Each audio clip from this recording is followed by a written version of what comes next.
Kita masih berada dalam membicarakan tentang solat jenazah.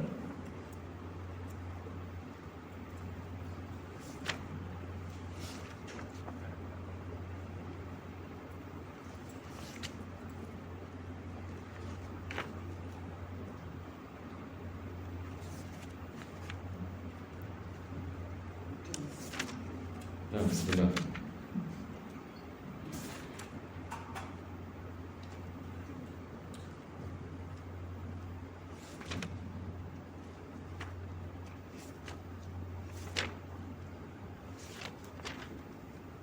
Pada akhir sekali pada minggu yang lepas kita sedang membicarakan berkenaan dengan melakukan solat jenazah atas mayat yang telah meninggal dunia, yang sudah ditanam.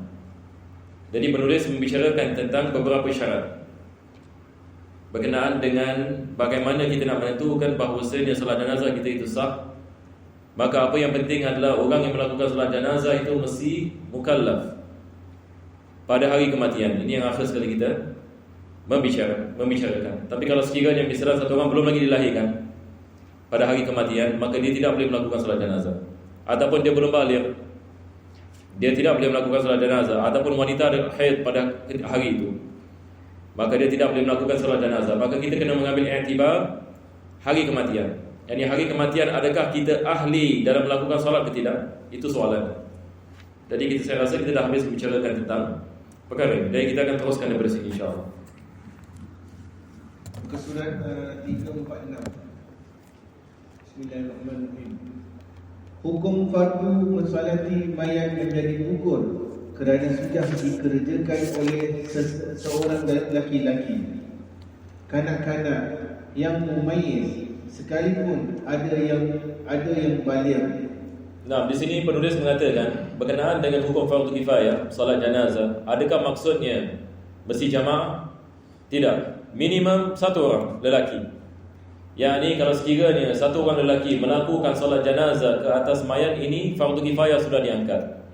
Walaupun budak yang belum baligh, tapi syarat mesti tamyiz, dia mesti mumayyiz. Sebab solat ini daripada sabi yang belum lagi mumayyiz, jadi tidak sah. Tetapi kalau sekiranya dia mumayyiz, maka salatnya sah. Apabila salatnya sah, maka ke fardu kifayah diangkat. Walaupun bersamanya ada orang yang baligh, tapi orang baligh tidak salat, budak mumayyiz dia salat, kita mengatakan fardu kifayah diangkat. InsyaAllah boleh faham ya. Sebab hukum yang melakukan salat jenazah dia adalah fardu kifayah. Fardu kifayah, kalau sebahagian melakukannya, dosanya diangkat. Jadi sekarang adakah maksudnya mereka harus melakukan salat jamaah? Tidak. Hanya yang ini mereka melakukan, walaupun satu orang yang melakukan salat jenazah. Nah, walaupun tidak hafal Fatihah dan lainnya, bahkan hanya dengan diam seukuran Fatihah, dan sekalipun itu satu ada orang yang hafal. Nah, ada orang yang misalnya dia tidak hafal lagi suratul Fatihah. Dia tidak hafal lagi suratul Fatihah disebabkan ada keuzuran. Dia baru masuk Islam ini misalnya, dia belum lagi hafal suratul Fatihah dan dia nak melakukan solat jenazah. Jadi apabila dia takbir dengan takbir yang pertama, apa dibuat? Kita mengatakan dia hanya berdiam kadar Fatihah. Kalau sekiranya dia mengatakan saya tidak hafal Fatihah dan saya tidak hafal apa berzikir sekalipun, ini kita telah membicarakan dalam hukum-hukum salat. Maka salat ini sebenarnya sah sebab dia ada keuzuran. Jadi di sini penulis ini mengatakan walaupun orang yang melakukan salat itu ada keuzuran, tidak mengetahui bacaan yang di Fatihah, maka dia berdiam kadar yang di Fatihah, maka sah ini salat yang disebabkan keuzurannya, dan fardu kifayah diangkat dengannya. Walaupun ada orang yang mampu melakukan bacaan Fatihah. Boleh insya-Allah. Nah, teruskan. Belum gugur fardu solat jenazah sebab dikerjakan oleh wanita. Padahal di situ ada laki-laki. Hukumnya boleh mensolati mayat yang banyak dengan satu kali solat. Nah, penulis mengatakan kalau wanita melakukan solat jenazah, fardu kifayah tidak diangkat. Jadi syaratnya mesti lelaki. Syaratnya mesti ini lelaki. Kalau sekiranya ada lelaki dan ada wanita melakukan solat, belum lagi diangkat fardu kifayah. Jadi dia mesti lelaki ini yang melakukan yang melakukan solat, melainkan ini kalau tidak ada lelaki yang sama sekali. Tapi kalau sekiranya ada lelaki, fardu kifayah tidak diangkat dengan solat yang ini wanita. Selepas itu penulis membicarakan tentang masalah yang lain. Bagaimana kalau sekiranya kita ada beberapa mayat? Adakah dibolehkan kita melakukan satu kali solat jenazah bagi beberapa jenazah? Yakni di depan kita misalnya ada 3 jenazah, 4 jenazah. Adakah dibolehkan kita melakukan solat ini satu kali? Dibolehkan. Tapi niat kita mesti niat solat jenazah atas kesemua mereka. Ini yang penulis tadi mengatakan. Niat ini melakukan ini solat jenazah atas yakni kesemua mereka. Jadi kalau di depan kita misalnya ada 3 jenazah, 4 jenazah, maka kita niat solat jenazah ke atas mayat-mayat ini. Itu sudah yang ini mencukupi. Nah, teruskan. Maka niatnya mensalati mereka semua secara global.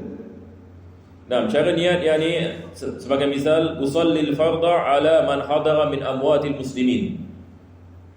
Yang dalam bahasa kita mengatakan saja aku melakukan kefarduan solat jenazah atas mayat-mayat kaum muslimin di sini.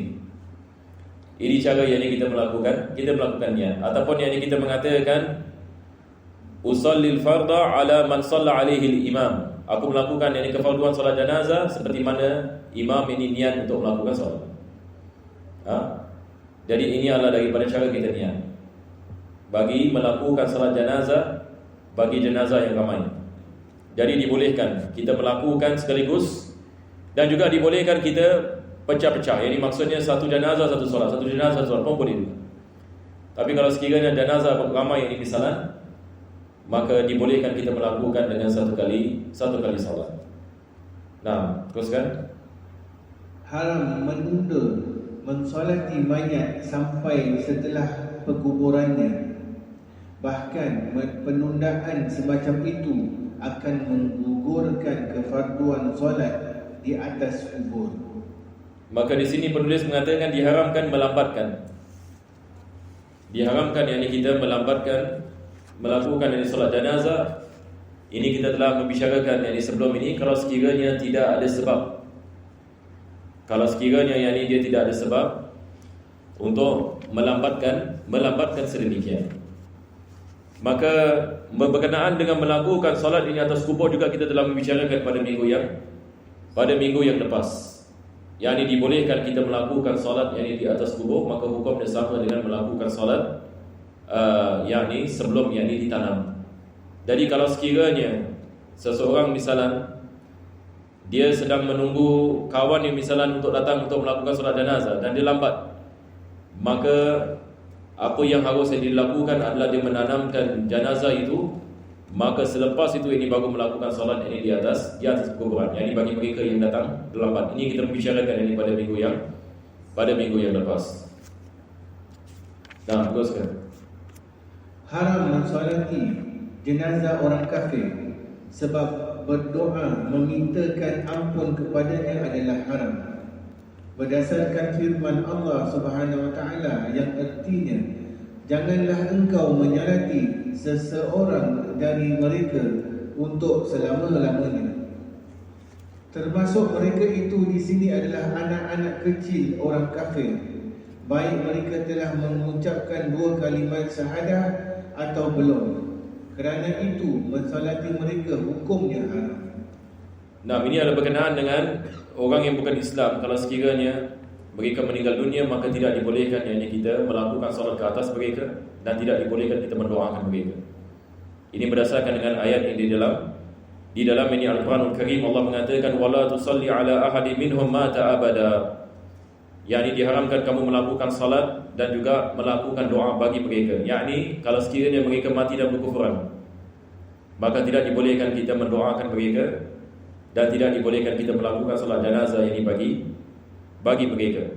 Begitu juga dengan anak-anak mereka yang belum baligh. Atfal yang di sini maksudnya budak-budak yang belum baligh. Budak-budak yang belum baligh tidak dibolehkan kita melakukan salat jenazah ke atas mereka. Walaupun mereka tidak diazab oleh Allah Subhanahu wa taala sebab mereka belum baligh, mereka bukan mukallaf.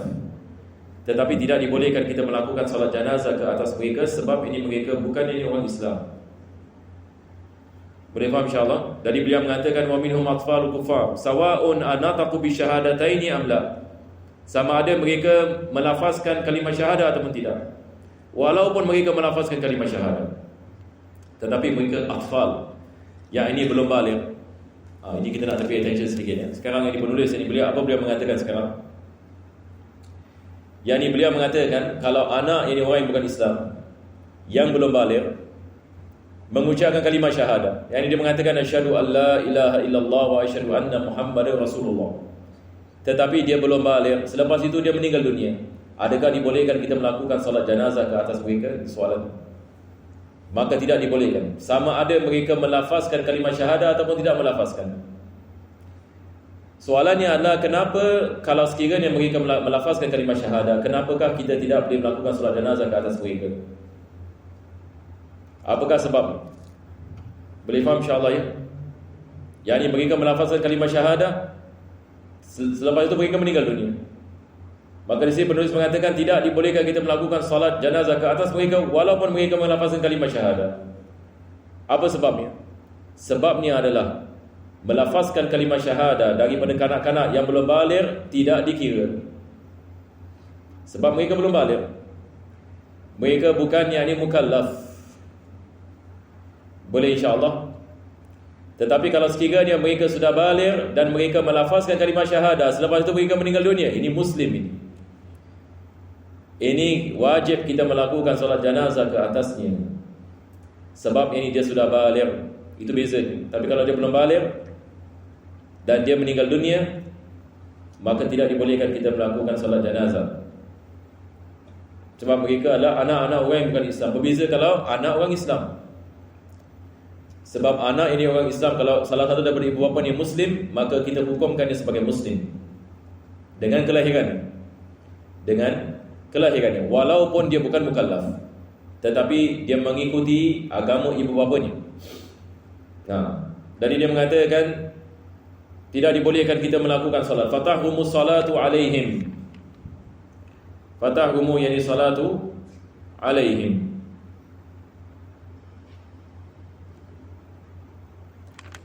Selepas itu beliau mengatakan wa ala syahidina. Teruskan.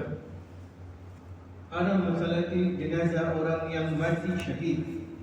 Lafaz syahid ikut wazan fa'il yang bermakna maf'ul, sebab ia akan disaksikan masuk surga. Penulis ini sekarang membicarakan tentang hukum ahkam syahid. Jadi beliau mensyarahkan maksud syahid dalam bahasa Arab. Ini syahid fa'il, yakni wazannya adalah wazan fa'il. Wazan fa'il dalam bahasa Arab boleh membawa dua makna. Sama ada kita mengatakan dia membawa makna maf'ul ataupun makna fa'il.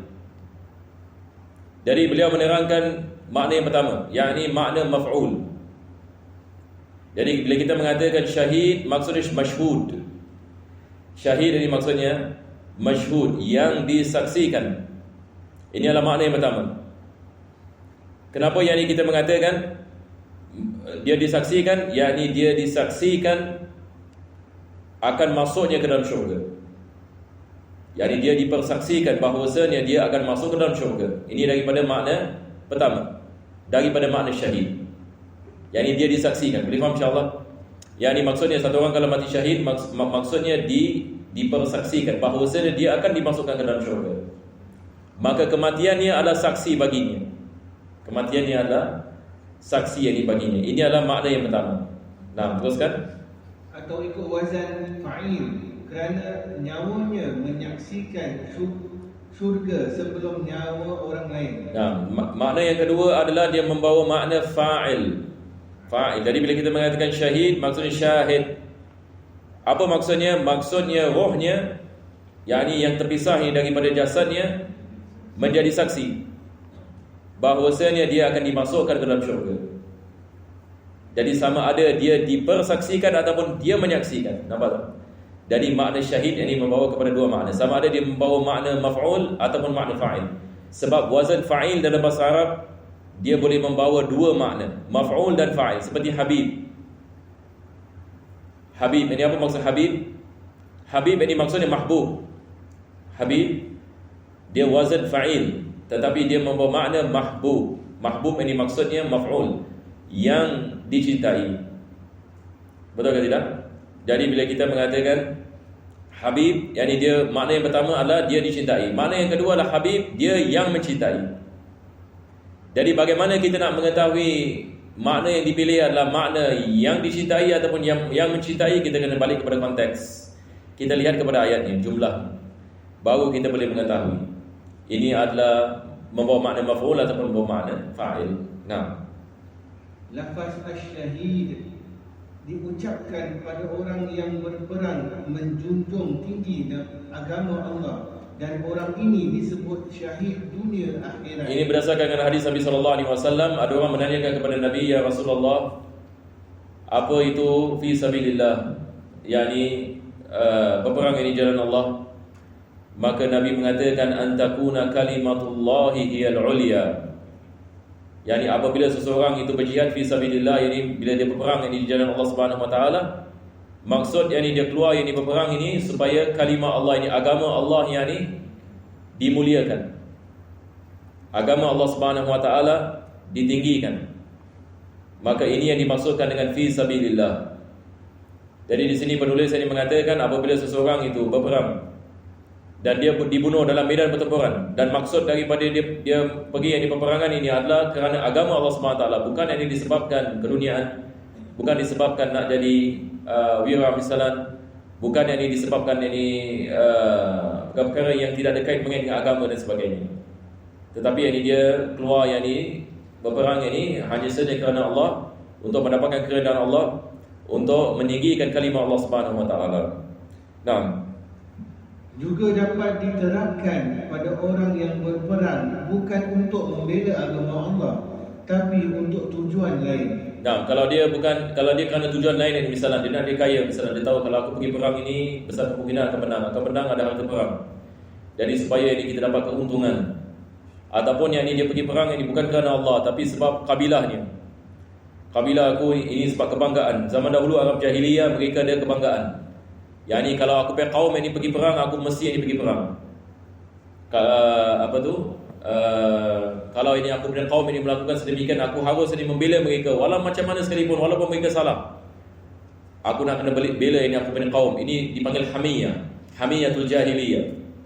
Disebabkan kabilah, disebabkan apa kita mengatakan jamaah mereka dan sebagainya, tapi bukan kerana Allah. Maka ini adalah syahid dunia sahaja, tetapi bukan syahid dunia dan akhirat.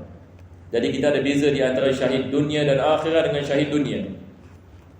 Syahid dunia dan akhirat kita menganggapnya syahid di dunia dan juga dia dibangkitkan syahid di akhirat. Manakala syahid dunia kita menganggapnya syahid di dunia, tapi dia tidak dibangkitkan bersama syuhada pada hari kiamat. Sebab ini niatnya tak betul.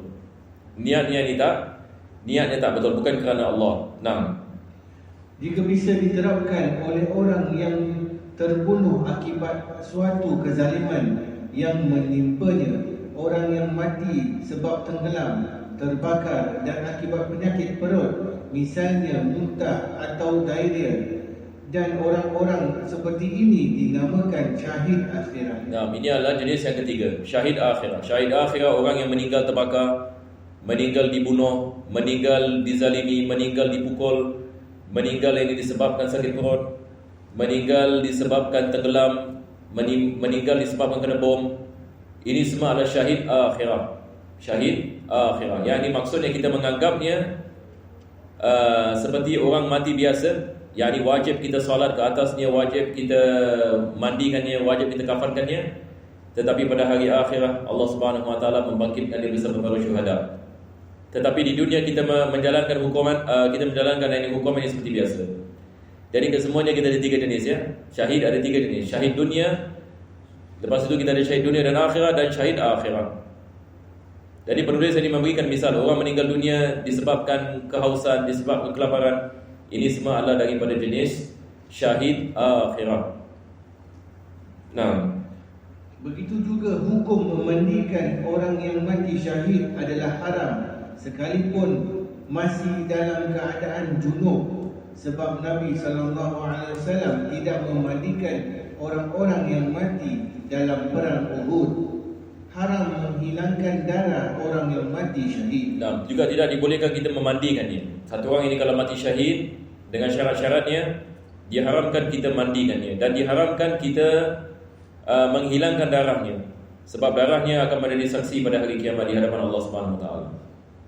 Jadi ini adalah seperti mana perbuatan Nabi sallallahu alaihi wasallam dalam perang Uhud. Perang Uhud ini apa Nabi melakukan? Nabi menanam ini para sahabatnya dengan baju mereka, dengan darah mereka. Dan Nabi melarang ini para sahabat memandikan mereka. Jadi tidak dimandikan dan tidak disolati. Tidak dimandikan dan tidak disolati, dan mereka ditanam dengan baju mereka. Maka berkenaan dengan melakukan kafan, kena lihat keadaan. Kalau sekiranya aurat yang terbuka dan sebagainya, maka wajib kita menutupnya dengan kain kafan sebagai misal. Tapi kalau tidak, maka kita menanamnya dengan bajunya. Nah, terus. Apa Ustaz? Itu syahid dunia akhirat. Syahid dunia akhirat. Tapi macam yang Palestin yang kena bom, Ustaz, yang dua mati pun berdarah. Ini akan datang. Perlu saya akan terangkan. Tapi berkenaan dengan perkara ini, kalau mereka setakat kena bom sahaja, ini syahid akhir. Tapi kalau mereka berperang ini maksudnya berperang lepas itu dibunuh dalam medan pertempuran, ini syahid dunia dan akhir. Jadi kita nak kena bezakan. Ini akan disebutkan oleh penulis nanti. Dia akan membahaskan masalah dengan terperinci, insya-Allah akan datang. Teruskan. Syahid adalah orang yang gugur di medan perang melawan orang-orang kafir. Nampak? Berbeza kalau dia perang dengan orang Islam. Bukan syahid. Walau macam mana sekalipun. Kalau dia perang dengan orang Islam dan dia dibunuh ini dalam medan pertempuran, ini kita tidak menganggap syahid dunia dan akhirat. Jadi inilah syarat yang pertama. Tamam? Teruskan. Atau seorang sahaja sebelum peperangan selesai sekalipun terbunuh waktu mundur dari musuh. Nah, walaupun yang ini dia berperang dengan satu orang. Walaupun yang ini satu orang ini berperang dengan orang Islam, kebetulan ini dia masuk dalam daerah orang Islam. Selepas itu ini dia membunuh ini orang Islam. Maka selepas itu datang ini orang Islam ini untuk mempertahankan. Dan dalam pertempuran ini dia dibunuh. Ini juga syahid dunia dan akhirat. Ini juga adalah syahid dunia dan akhirat. Jadi tak semestinya orang Islam lawan yang satu army. Walaupun satu orang. Satu orang ini datang ke perkampungan yang orang Islam dan nak membunuh orang Islam. Lepas itu keluar yang ini satu orang yang misalan untuk menahannya. Dalam ini dia nak menahannya, dia dibunuh. Ini kita mengatakan syahid dunia dan akhirat. Boleh insya-Allah? Nah, teruskan. Walaupun mundur daripada musuh ini sekarang misalan peperangan dah habis. Peperangan ini dah habis. Tapi selepas itu ada beberapa yang musuh misalan nak membunuh orang Islam dan berlaku pertempuran. Dan dia mati di dalam ini medan pertempuran tadi. Ini juga dikirakan sebagai syahid dunia dan akhirat. Yang matinya sebab peperangan tersebut, misalnya terkena senjata temannya yang muslim dibunuh oleh muslim dengan permintaan orang-orang kafir. Juga daripada makna tadi penulis mengatakan, dia mengatakan au kafirin wahidin qabla inqidaihi. Yang pertama sekali dia mengatakan sebelum ini habisnya peperangan. Sebelum habisnya peperangan dia dibunuh. Maka ini adalah syahid dunia dan akhirat, sebab dia mati disebabkan peperangan itu. Wa in qutila mudbiran, walaupun ini dia mati dalam keadaan dia nak melarikan diri, dia nak mundur, dia dibunuh. Ini juga adalah syahid. Ini juga dikirakan sebagai syahid. Apa sebabnya? Sebab dia mati dalam medan pertempuran. Nampak tak? Walaupun dalam keadaan dia mundur diri, dia juga dikirakan sebagai yang syahid. Dan penulis memberikan misal ka'an asabahu silahu muslim.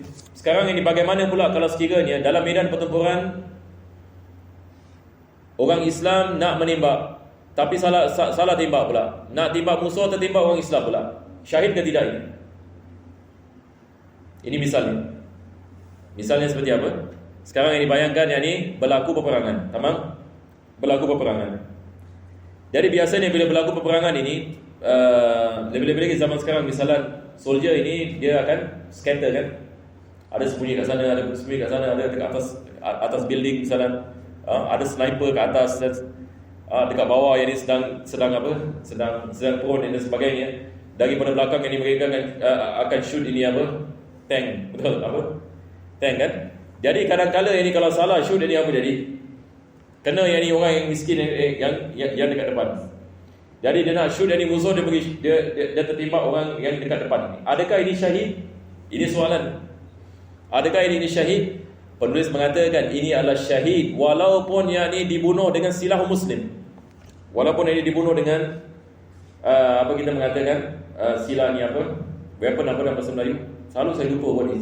Senjata ini orang Islam. Walaupun dibunuh oleh senjata orang Islam, dia dikirakan sebagai mati syahid. Boleh faham insya-Allah? Nah, teruskan. Dibunuh oleh Muslim dengan permintaan orang kafir.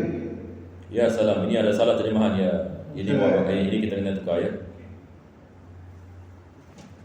Tulis apa Ustaz? Okey, kita lihat daripada muka surat 347. Muka surat sebelum ni kita start daripada sini. Dia mengatakan misalnya terkena senjata temannya. Ini seperti mana saya mengatakan tadi. Terkena senjata teman. Ini tidak ada masalah, tamam? Temannya yang muslim. Temannya yang muslim. Selepas itu koma, penulis ini mengatakan dibunuh oleh muslim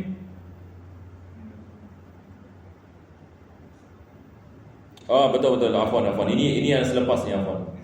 Au qatalahu muslimun ista'anu bihi. Yani dia sedang menerangkan ini yang depan ini. Yang ini maksudnya adalah begini ya, misalnya adalah begini. Sekarang orang Islam membayar orang musuh ini membayar orang Islam munafik. Macam assassin. Dia membayar yang ini wang ini kepada orang ini supaya masuk dalam kamp orang Islam, bunuh dia punya general misalnya. Ini berlaku daripada dulu hingga ke sekarang.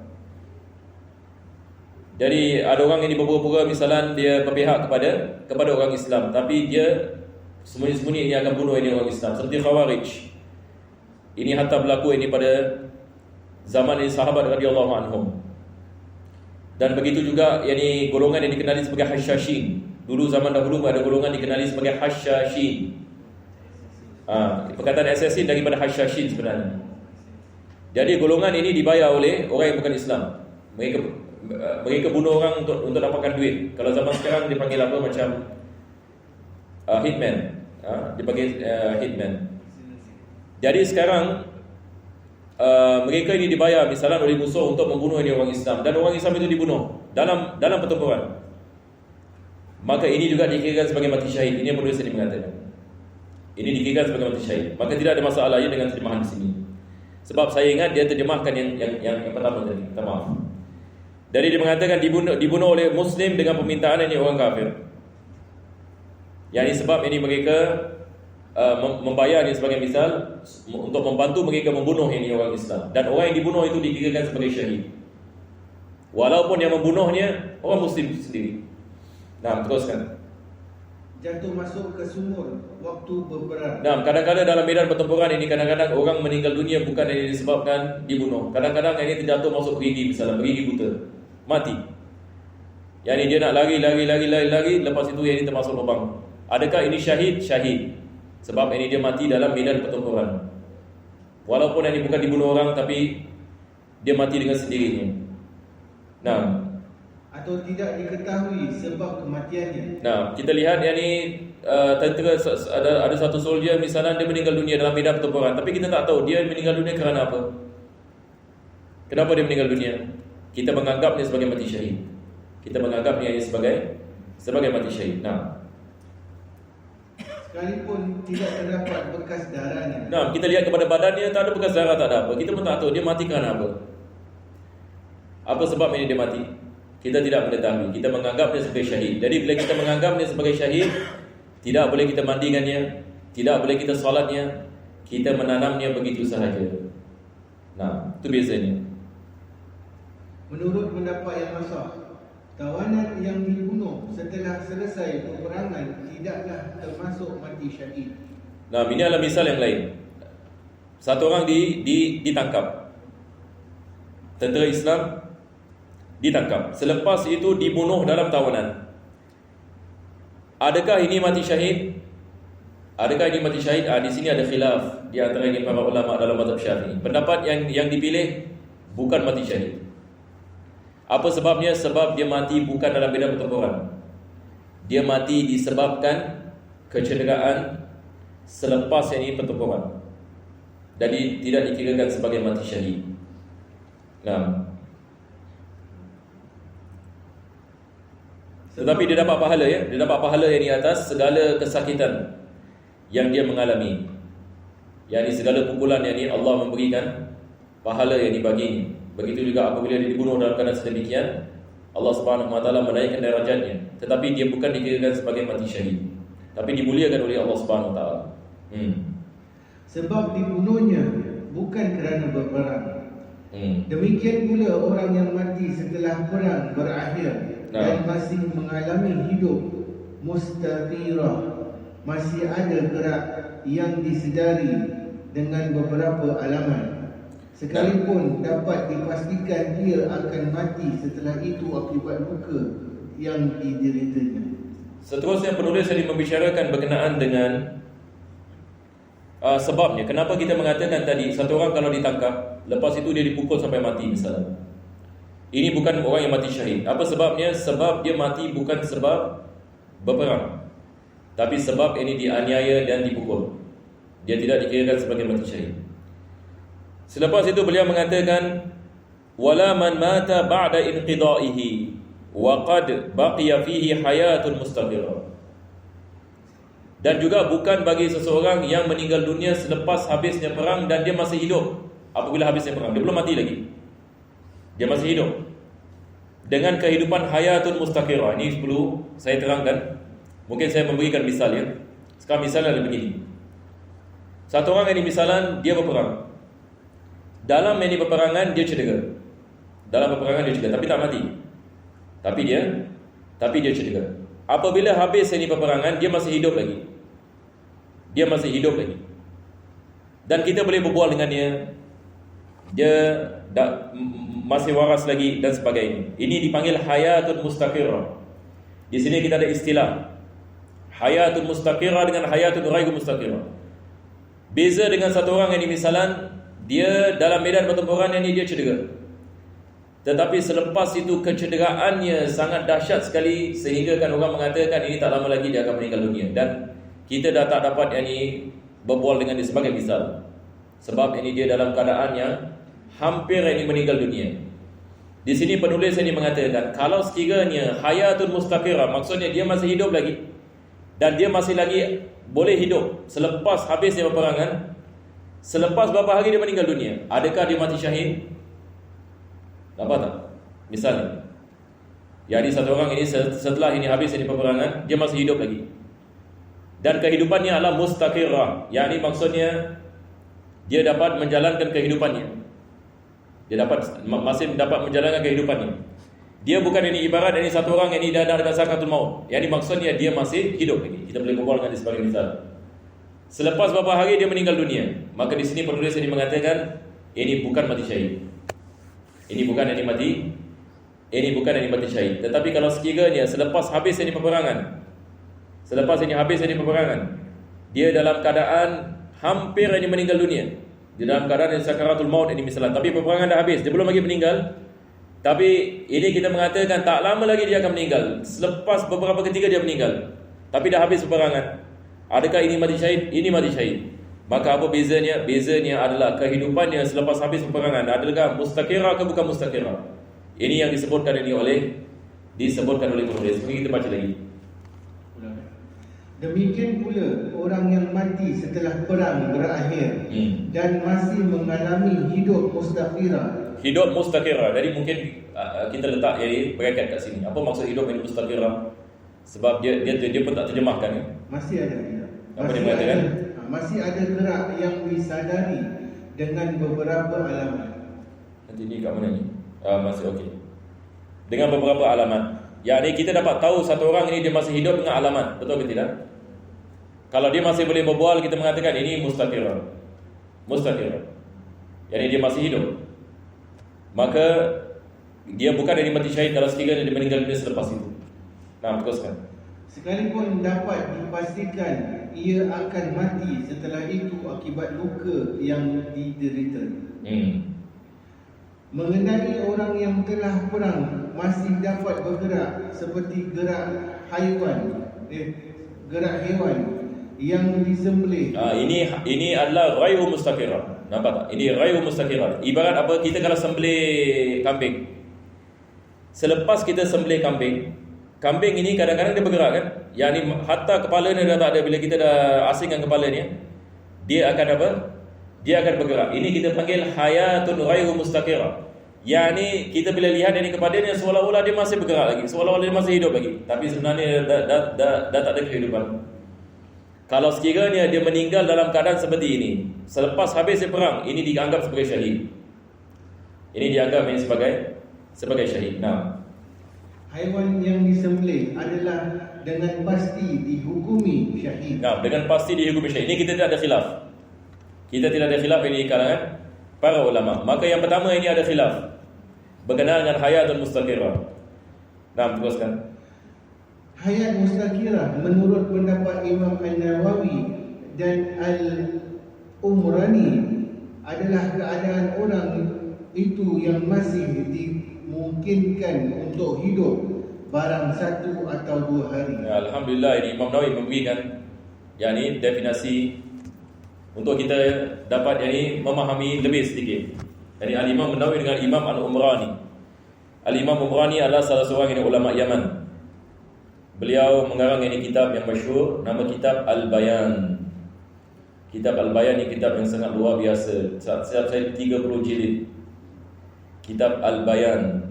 Dia membahaskan 8 mazhab. Sekali lebih kurang 8 mazhab. Yang ini maksudnya fiqh al-muqarran. Fiqh muqarran. Dia seperti majmu' Imam Nawawi. Seperti majmu'.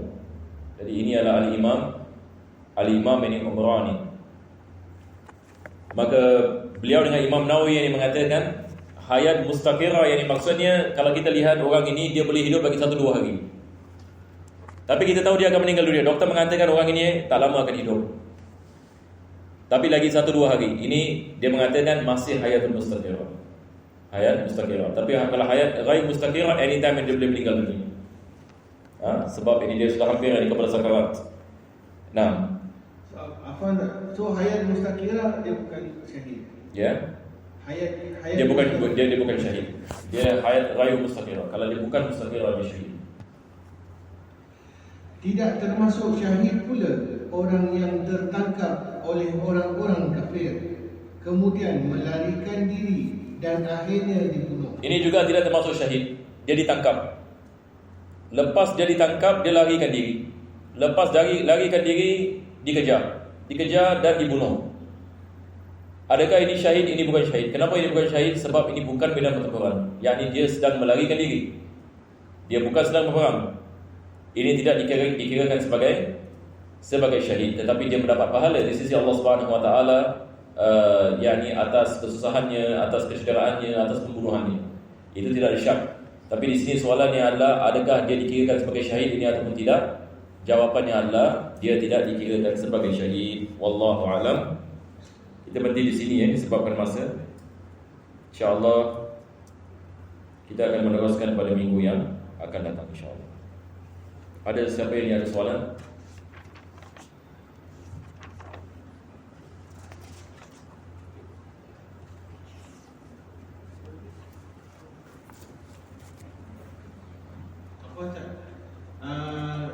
Muka surat sebelah orang yang syahid akhirat diakibatkan sakit perut, itu kan particular sakit perut ke ataupun dia bukan. Just orang yang sakit mati dari penyakit itu ada bukan, ini adalah misalnya. Misal maksudnya satu orang kalau meninggal dunia dalam keadaan sakit yang sangat dahsyat sekali. Maksudnya dia meninggal dunia dalam keadaan yang merana. Kanser ke? Ya. Yang penting ini maksudnya dia dalam keadaan yang sangat menyakitkan, seperti orang terbakar, orang mati dibakar, orang mati lemas, kanser, begitu juga dengan COVID. Sebagian ulama kita mengatakan syahid. Begitu juga dengan penyakit taun. Zaman dahulu ada penyakit dikenali sebagai penyakit taun, yang mana seseorang itu berana ini sebelum meninggal dunia. Jadi apa sahaja jenis ini penyakit yang menyiksakan, dia meninggal dunia di dalamnya seperti itu, maka ini adalah syahid akhirat. Maka berkenaan dengan sakit perut, ini hanya misal saja. Sebab bayangkan satu orang meninggal dunia sakit perut, berana Betul kan?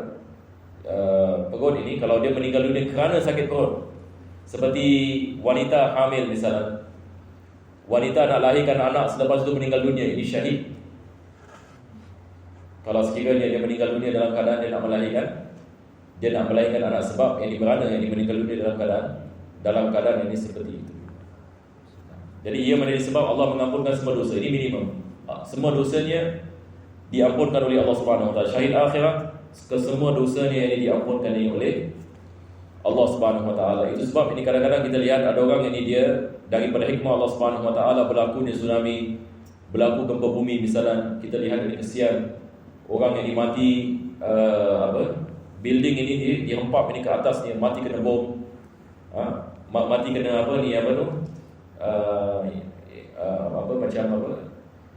yang bom yang Allahu a'lam, yang bom yang membakar orang sebagainya.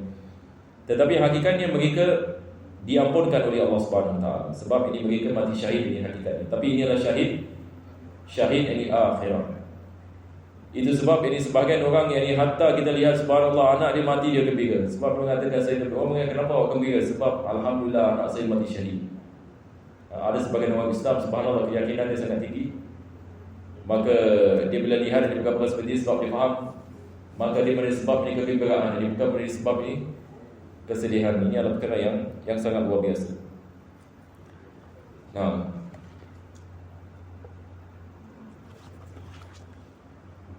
Kita boleh pergi mana? Masih doa ya. Saya pun dah terlalu sikit. Bismillahirrahmanirrahim. Rabbana anfa'na bima 'allamtana wa bi 'ilmina alladhi yanfa'una wa bi faqihina wa faqihana wa qarabatina fi dinina ma'a ahlikta wa dhakar. Rabbi wafiqna wafiqhum lima tartadi qawlan wa fi'lan karama warzuqil kulla halalan tayyiban wa ila ta'ala ulama nafsa bil khairi wa nafa kull syarr. ربنا واصلح لنا كل شؤون وانكر برضاك العيون واقضي عنا ربنا كل دين قبل ان تاتينا رسل منون واغفر واصلح حتى اكرم من ستار وصلاة ورضا المصطفى من إلى الحق دعانا والوفاء بكتاب فيه للناس شفاء وعلى الأهل الكرام شرفاء وعلى صحب المصابه الرب. اللهم اهدنا بالهدى واجعلنا ممن يسعى في رضاك ولا تولنا وللاشواق ولا تجعلنا ممن خلف امره وعصاك وحسبنا الله ونعم الوكيل ولا حول ولا قوة إلا بالله العلي العظيم. يا ربنا اعترفنا بأننا اعترفنا وأننا أسرفنا على لظى أشرفنا فاتب علينا توبة تكسر كل حوبة واستر لنا العورات وآمن الروعات واغفر لوالدينا وموالينا والأهل والإخوان وسائر الخلان وكل ذي محبة وجيرتنا صحبة والمسلمين أجمع آمين ربي فاسمع فضلا وجودا ونالا باكتساب منا بالمصطفى الرسول نحظى بكل سل صلى وسلم ربي عليه عند الحب وآله وصحبه عداد طش الصحب والحمد لله في البدء والتناهي.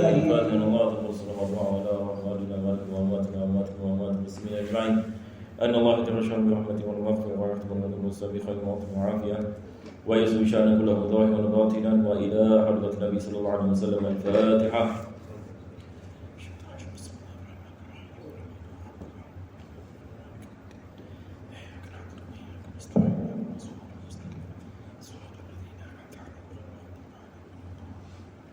ربنا تقبل معنا انك تسمع علينا علينا انك انت التواب الرحيم واختم بالصالحات اعمالنا آمين. الله يكرم فضل سبحانه ربك بالعزه عما يصفون وسلام على المرسلين الحمد لله رب العالمين. تقبل الله منكم.